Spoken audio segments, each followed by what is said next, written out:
आज का बाइबल का वचन उत्पत्ति का ग्रंथ अध्याय 3 वचन 9 से 24 और आज का सुसमाचार सन मरकुस के अनुसार अध्याय 8 वचन 1 से 10। उत्पत्ति का ग्रंथ अध्याय 3 वचन 9 से 24। प्रभु ईश्वर ने आदम से पुकार कर कहा, तुम कहाँ हो? उसने उत्तर दिया, मैं बगीचे में तेरी आवाज सुनकर डर गया, क्योंकि मैं नंगा हूँ और मैं छिप गया। प्रभु ने कहा, किसने तुम्हें बताया कि तुम नंगे हो? क्या तुमने उस वृक्ष का फल खाया जिसको खाने से मैंने तुम्हें मना किया था? मनुष्य ने उत्तर दिया, मेरे साथ रहने के लिए जिस स्त्री को तूने दिया उसी ने मुझे फल दिया और मैंने खा लिया। प्रभु ईश्वर ने स्त्री से कहा, तुमने क्या किया है? और उसने उत्तर दिया, सांप ने मुझे बहका दिया और मैंने खा लिया। तब ईश्वर ने सांप से कहा, चूंकि तूने यह किया है तो सब घरेलू तथा जंगली जानवरों में शापित होगा।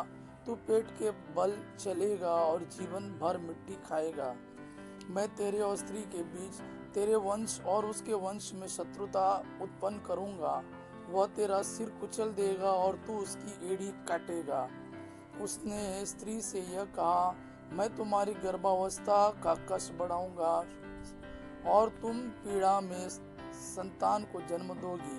तुम वासना के कारण पति में आसक्त होगी और वह तुम पर शासन करेगा।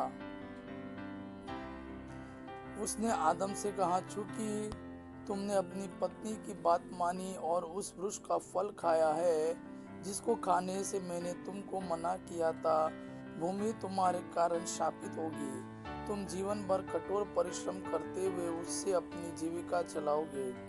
वह कांटे और ऊंट कटारे पैदा करेगी और तुम खेत के पौधे खाओगे। तुम तब तक पसीना बहाकर अपनी रोटी खाओगे जब तक तुम उस भूमि में नहीं लौटोगे जिससे तुम बनाए गए हो, क्योंकि तुम मिट्टी हो और मिट्टी में मिल जाओगे। पुरुष ने अपनी पत्नी का नाम हेवा रखा, क्योंकि वह सभी मानव प्राणियों की माता है। प्रभु ईश्वर ने आदम और उसकी पत्नी के लिए खाल के कपड़े बनाए और उन्हें पहनाया। उसने कहा, भले बुरे का ज्ञान प्राप्त कर मनुष्य हमारे सदृश बन गया है। कहीं ऐसा ना हो कि वह जीवन वृक्ष का फल तोड़कर खाए और अमर हो जाए। इसलिए प्रभु ईश्वर ने उसे अदन वाटिका से निकाल दिया और मनुष्य को उस भूमि पर खेती करनी पड़ी जिससे वह बनाया गया था।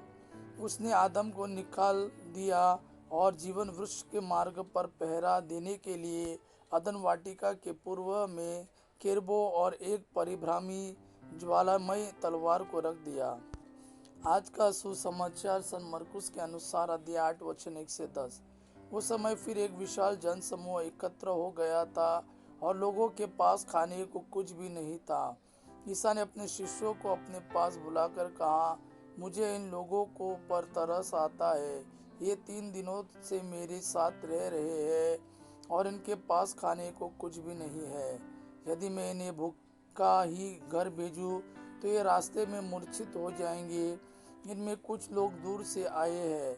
उनके शिष्यों ने उत्तर दिया, इस निर्जन स्थान में इन लोगों को खिलाने के लिए कहाँ से रोटियां मिलेगी? ईसा ने उनसे पूछा, तुम्हारे पास कितनी रोटियां हैं? उन्होंने कहा, 7।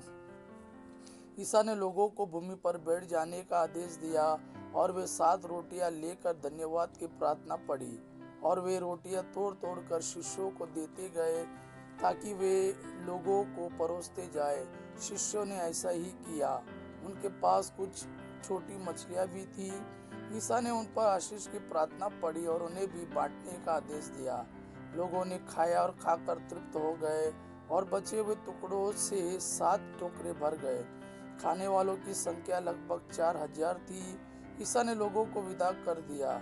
वे तुरंत अपने शिष्यों के साथ नाव पर चढ़े और दल मनुता प्रांत पहुंचे। यह प्रभु का वाणी है। प्रभु को धन्यवाद।